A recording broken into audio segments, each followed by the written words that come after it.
The moment doesn't begin with yelling. It starts with hesitation. A silence lingers in the room, thick, uneasy, and impossible to ignore.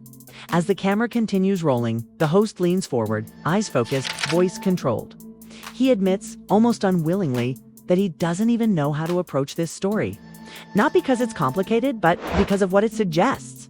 There's tension beneath his words. He asks plainly, "Are you aware of what really happened to you?" The response is uncertain. "No, I'm not." "Can you talk about it?" "I can talk about it, but I'm not aware of what really happened." That uncertainty carries weight, the kind that signals something has gone too far to simply undo. Then the clip plays.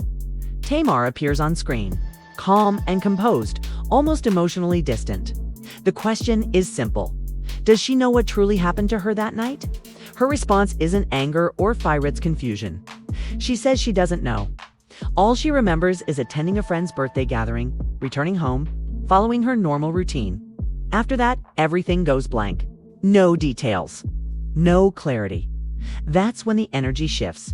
The host turns away from the screen. His voice tightens. He says he doesn't like what he's hearing, not because it's emotional, but because it feels calculated, carefully incomplete. Just enough information to ignite speculation, but not enough to shut it down.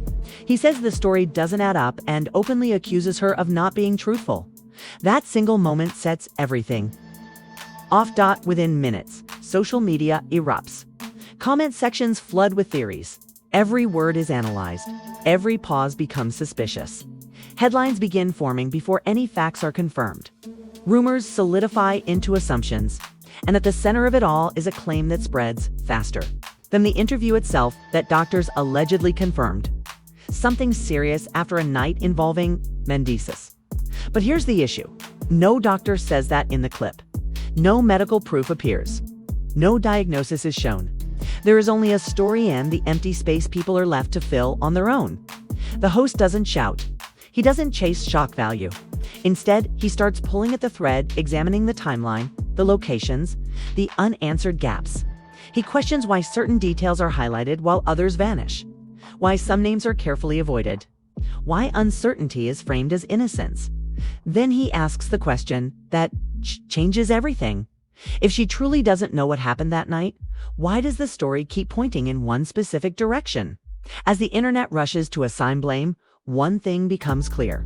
This isn't just about what happened, it's about who controls the narrative when the truth is left unfinished. And once that door opens, it doesn't close quietly. The atmosphere shifts again when the host stops watching and starts speaking. Not louder, not angrier, just sharper. There's a clear difference between reacting to a story and recognizing when something doesn't feel right, and that difference is written all over his face. The interview has barely ended when he admits he doesn't like how this is unfolding. Not because she spoke, but because of how she spoke. He makes it clear. The problem isn't what she said, it's what she didn't say. In the clip, Tamar repeats that she doesn't know what happened. She describes going to a friend's birthday gathering, returning home, doing what she normally does, and then losing memory. No timeline, no explanation, just uncertainty. On the surface, it sounds vulnerable, but the host immediately challenges that framing. He explains that uncertainty delivered this. Wade doesn't remove suspicion, it creates it. Because the story doesn't stop at confusion. It ends with implication. And that, he says, is where the real problem begins. When someone publicly claims they don't know what happened, while also implying serious harm. The audience doesn't stay neutral. People begin filling in blanks. They search for villains. They connect names to moments. Once that starts, it can't be controlled. Then he goes further. He says the version Tamar presented, the birthday celebration, the casual night out, doesn't match what he remembers. Not emotionally, not logistically, not in tone. According to him, there was no birthday party the way it was described. No decorations, no organized event, no real celebration at all. He rejects the birthday narrative entirely. What he describes instead is something far more ordinary. People looking for food late at night. Calls being made because restaurants were closing. Decisions based on convenience. People moving from one location to another. Nothing ceremonial. Nothing planned. And then he says, the night shifted, not because of an argument, not because of a fight, but because of who showed up. According to him, Mendeecees arrived unexpectedly, ever part of the original plan. He references statements Tamar made online about waking up injured and nearly dying. He contrasts those claims with another interview where she said she was home with someone who suggested calling an ambulance. He avoids direct accusations, but he emphasizes time and pattern. He says this wasn't the first time similar situations had occurred. That gathering suddenly became crowded. That dynamics changed. He openly admits he was never comfortable with the relationship between Tamar and Mendeecees, especially in his presence. He recalls moments that made him uneasy: the energy, the closeness, the familiarity. He explains why these details matter, because they directly challenge the version of events that later circulated online when they returned to Tamar's house. He says he chose not to go upstairs. He felt the situation called for distance. He says he left instead, went home, because what he observed crossed a line in his mind. Nothing criminal, nothing explicit, but behavior that didn't align with the public narrative of simple friendship. And that's where the discomfort settles. Because if this wasn't just a birthday gathering, then everything changes. The framing shifts. The emotions shift. And once the framing changes, so does the story people tell themselves afterward. What remains isn't certainty, but a narrative shaped by omission, implication, and unanswered questions. He says he felt uneasy about their interactions, and that discomfort is what ultimately led to his decision not to go upstairs. He explains it carefully, almost defensively. He didn't leave because he was careless. He didn't leave because he didn't care. He left because he felt like he didn't belong in that moment. Whatever was happening between Tamar and Mendeecees felt private, and he didn't want to insert himself into something that clearly wasn't meant for him. So he went home. That decision, simple at the time, later became the foundation of everything that followed. Because once he left, the story split in two. On one side, Tamar later said she didn't know what had happened, that she woke up injured, that something felt wrong. On the other side, he insisted that he wasn't present, that he didn't witness anything, and that he couldn't speak on events he never saw. And in the space between those two versions, the internet stepped in. He describes watching the reaction unfold in real time. How comments began suggesting he knew more than he was admitting. How people assumed proximity meant responsibility. How silence was interpreted as guilt. He says messages started coming in, asking why he didn't protect her, why he didn't intervene, why he didn't go upstairs. That's when frustration turned into anger. Because, as he puts it, he couldn't protect someone from something he didn't witness, and he couldn't explain an event he was never part of. Yet the narrative kept pulling him closer to the center, as if simply being nearby made him complicit. He acknowledges something important here: that Tamar's pain, whatever the cause, was real to her. He doesn't deny that she was hurt. What he challenges is how the story was presented afterward, how uncertainty was allowed to spread without limits. He questions why an ambulance wasn't called if the situation was truly that serious. That detail stays with him, not because it proves anything, but because it raises questions that were never publicly answered. If someone believes they nearly died, why not seek immediate medical help? Why wait? Why allow the story to linger unresolved while the internet fills in the blanks? He doesn't say she's lying. He says the narrative doesn't make sense. And that distinction matters. Because, as he explains, there's a difference between experiencing harm and allowing harm to be implied without clarification. Once the story went public, it stopped being private pain and became public suggestion. And in that space, people draw conclusions that can't be taken back. He admits that speaking out makes him look messy.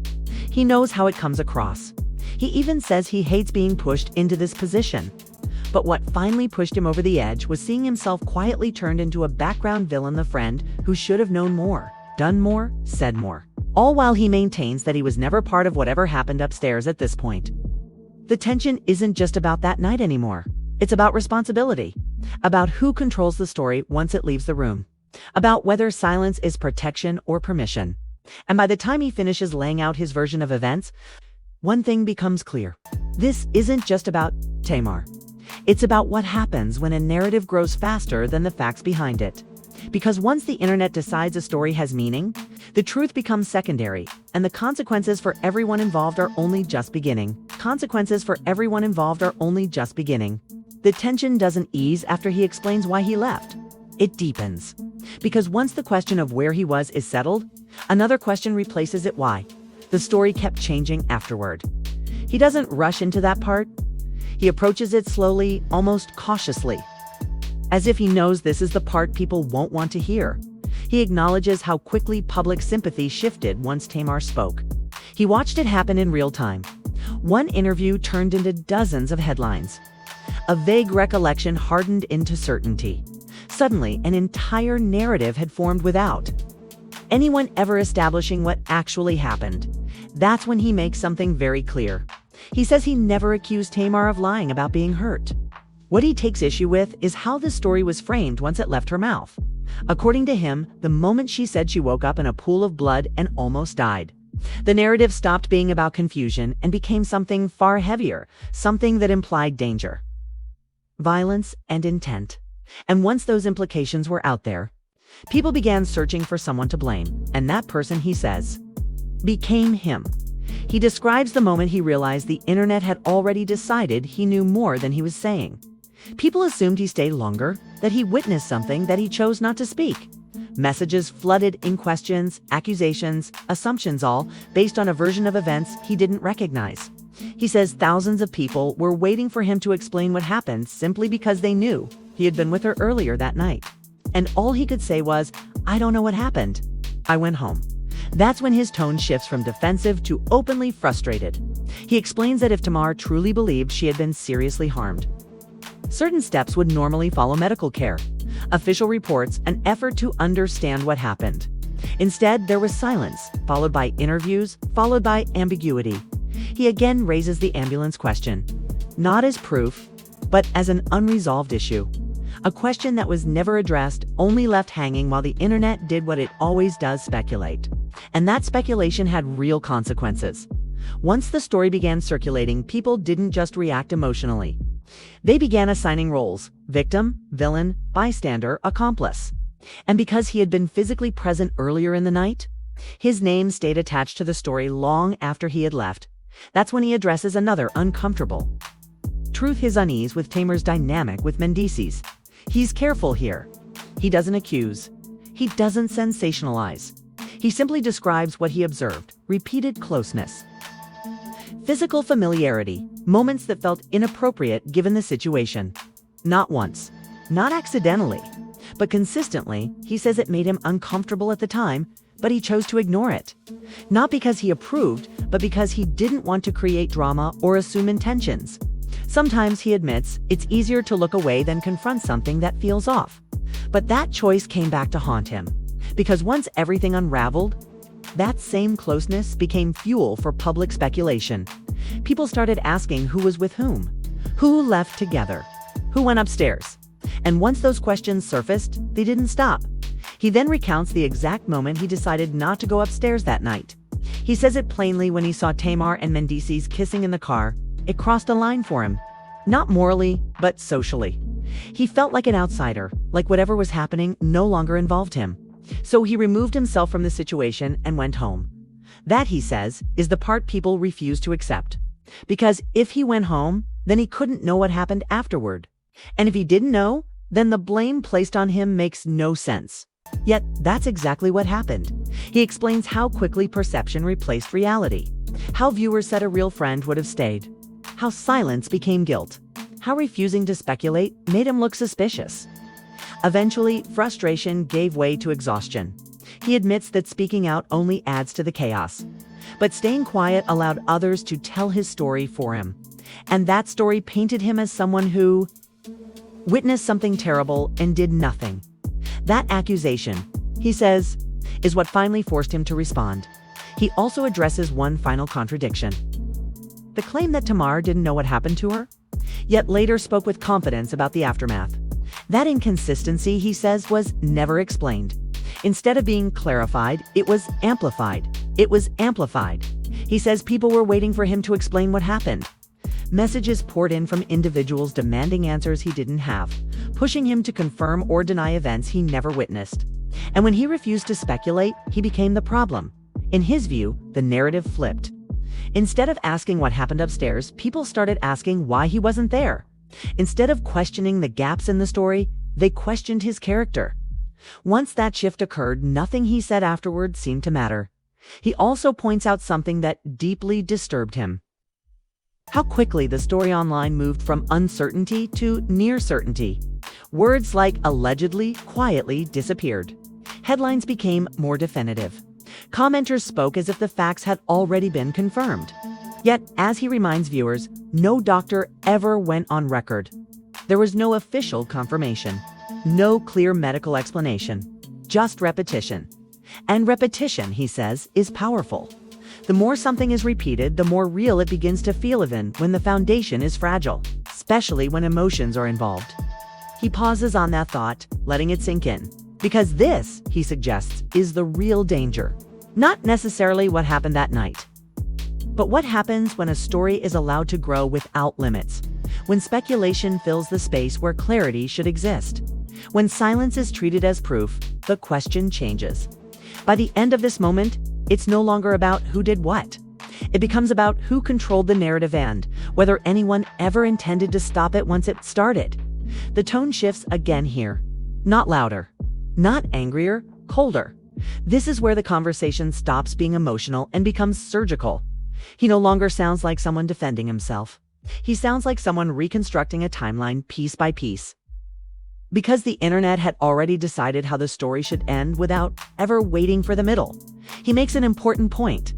The problem was never that Tamar spoke. The problem was how she spoke and what she left unsaid while the public filled in the blanks for her. He explains that once the interview aired, the narrative took on a life of its own.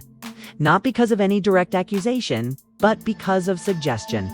Because of what people believed she meant. Because of what was implied rather than clearly stated. And in that environment, he says, truth becomes secondary. Momentum is what matters. He describes watching the online reaction like a storm forming in real time. First came concern, then sympathy, then outrage, then certainty. People didn't wait for clarification, they assumed it already existed. And once that happened, the story stopped being about what actually occurred and became about who should be held responsible. He points out something subtle, but revealing. At no point, he says, did Tamar clearly identify what happened to her. She didn't accuse anyone directly. She didn't describe a specific event. She only described the aftermath: pain, confusion, fear, and allowed the audience to connect the dots. She repeated that she wasn't aware of what truly happened.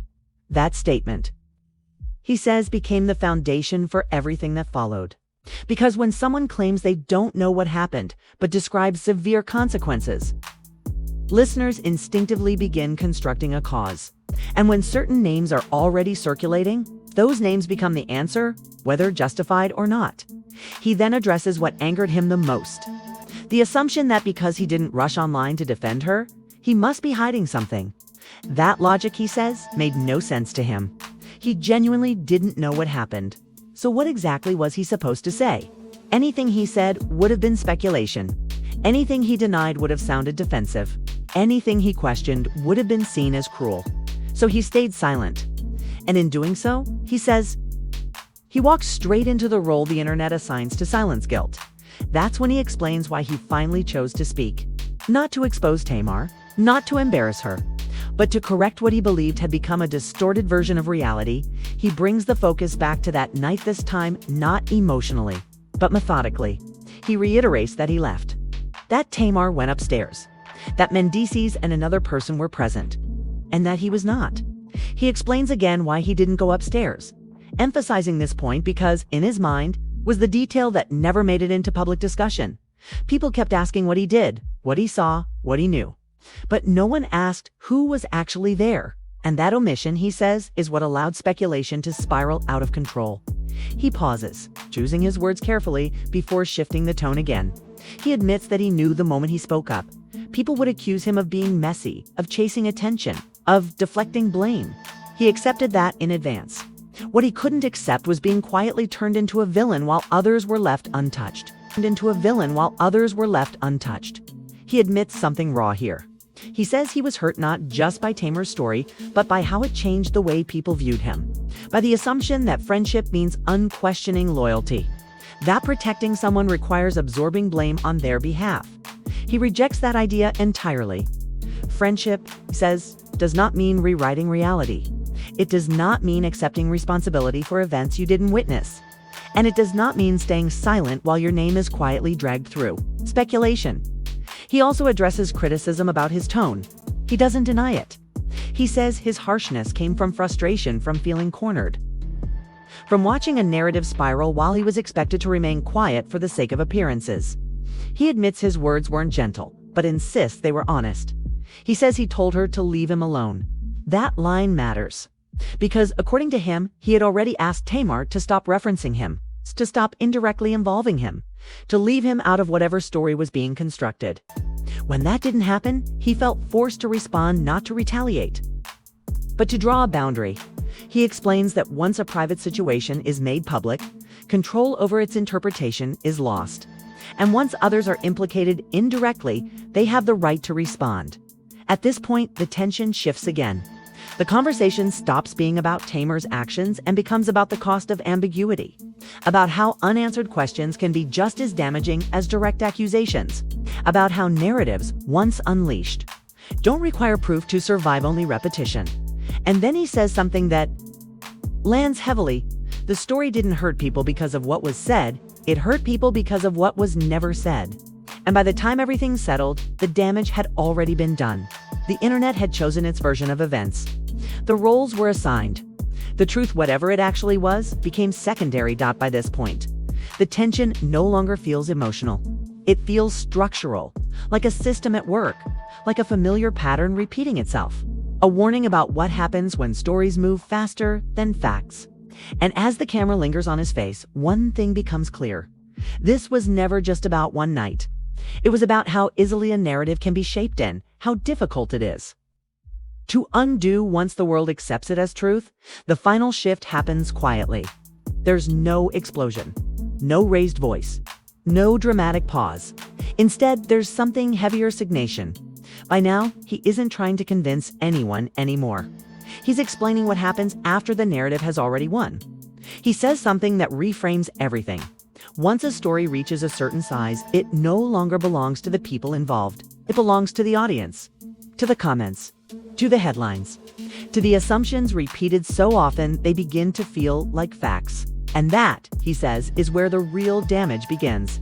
He explains that after the interview, after the speculation, after the waves of commentary, the situation stopped being about truth altogether. It became about perception, about who looked guilty, who looked calm, who appeared defensive, who stayed silent for too long. And in that environment, clarity doesn't survive. He admits people expected him to act a certain way, to show visible outrage, to perform grief, to defend Tamar publicly, to condemn someone privately. He didn't do that. And because he didn't, the internet filled in the blanks for him. Silence became indifference. Restraint became guilt. Distance became betrayal. And once that conclusion formed, nothing he said afterward could undo it. He addresses something that had circulated quietly online but was rarely stated outright: that his refusal to dramatize the situation was interpreted as cruelty. He pushes back on that idea calmly, not emotionally. He says compassion doesn't require exaggeration, support doesn't require speculation, and care does not mean sacrificing reality to protect a narrative. He then returns one final time to the contradiction that never stopped bothering him. If Tamar truly didn't know what happened to her, why did the story become so specific so quickly? If that night was genuinely a mystery, why were some details emphasized while others were avoided? And if no one knew what happened, why were people so confident about who was responsible? He doesn't answer those questions. He lets them sit. Because, in his view, the silence around them is the answer. He explains that people kept waiting for him to explain what happened. But he felt boxed in by expectations. If he spoke, he was messy. If he stayed quiet, he was heartless. When he questioned the narrative, he was accused of minimizing pain. There was no version of events where he wasn't cast negatively. That realization, he says, is what finally made him stop caring about how he would be perceived. Not because he wanted revenge, not because he wanted attention, but because he refused to carry the weight of a story he didn't create. He acknowledges something else, something subtle but important. The internet doesn't just react to stories, it completes them. It takes fragments and turns them into conclusions. It rewards certainty, not caution. Momentum, not nuance. And once that machine starts moving, no individual can stop it. That's why he explains. Waiting for facts doesn't survive online. By the time facts arrive, the narrative has already hardened. Sides have been chosen. Empathy has been distributed unevenly. And walking anything back feels like admitting defeat. He then shifts to the idea of accountability, not legal accountability. Not moral accountability, but narrative accountability. He says once someone chooses to share a partial story publicly, they inherit responsibility for how that story evolves. Not because they intended harm, but because they set events in motion. Silence afterward doesn't undo that damage. It amplifies it. He makes it clear he never wanted to be part of this cycle. He asked to be left out. He tried to step away. But when the story kept circling back to him, he felt forced to speak. And when he did, he knew it would come at a cost. He acknowledges that many viewers will never forgive his tone, that some will always see him as harsh, dismissive, or insensitive. He accepts that. What he refuses to accept is being portrayed as someone who knew more than he did. Or worse, someone who allowed harm to happen. That distinction matters more to him than public approval. Then he says something quietly devastating. He states that the only person who truly suffered without choice in all of this was Yandi. He doesn't elaborate. He doesn't dramatize it. He simply says it as if the weight of that truth speaks for itself. That statement reframes everything. Because while the internet debated blame, while narratives collided and speculation spiraled, someone else absorbed the fallout privately, without interviews, without headlines, without public sympathy. And that, he suggests, is the real tragedy. As the conversation winds down, his tone softens, but his position remains firm. He says he understands why people wanted answers. He understands why emotions ran high. But he insists that outrage without evidence only creates more harm. He reiterates that he never claimed to know what happened upstairs. He never assigned guilt or innocence to anyone else. All he did was refuse to accept responsibility for something he did not witness. And for that, he says, he became the villain. He closes this part of the story by acknowledging a hard truth. Once a narrative escapes into public space, it no longer belongs to the people who lived it. It belongs to those who interpret it, reshape it, and repeat it. At that point, truth becomes secondary. What matters is what feels right. What sounds convincing? What aligns with existing beliefs? That's why, he says, stories like this never really end. They don't resolve. They fade into memory, reshaped, retold, recycled until the original details no longer matter. All that remains is the version people chose to believe. And in this case, he suggests, belief caused far more damage than any confirmed fact ever could. By the time you reach this point, the story stops being about Tamar or Mendeecees, or even the night itself. It becomes about something bigger, about how quickly a narrative can form when details are missing, about how silence can be mistaken for guilt, about how implication can carry more weight than proof, because what you've just heard isn't a conclusion. It's a question if someone says they don't know what happened but allows the story to grow anyway. Who is responsible for the damage that follows? The person who spoke without clarity, or the people who filled in the blanks? Do you think Tamar had a responsibility to be more specific once the story became public? Or do you believe trauma excuses confusion even when others are pulled into the fallout? And what about the people around Hertha? Ones who left? The ones who stayed? The ones who were never in the room at all? Should silence be treated as restraint or as suspicion? Because once a story reaches the internet, it no longer belongs to the people who lived it. It belongs to the audience, to interpretation, to assumption. So now, the question is yours. Was the truth buried beneath speculation? Was the ambiguity itself the real problem? Let me know what you think in the comments. Read what others are saying. Challenge the narrative respectfully. And if you want more breakdowns like this, stories that don't rush to judgment, that question what's left unsaid, and that look deeper than the headlines, make sure you're subscribed. Because some stories don't end when the video does. They wait for someone to ask the right question.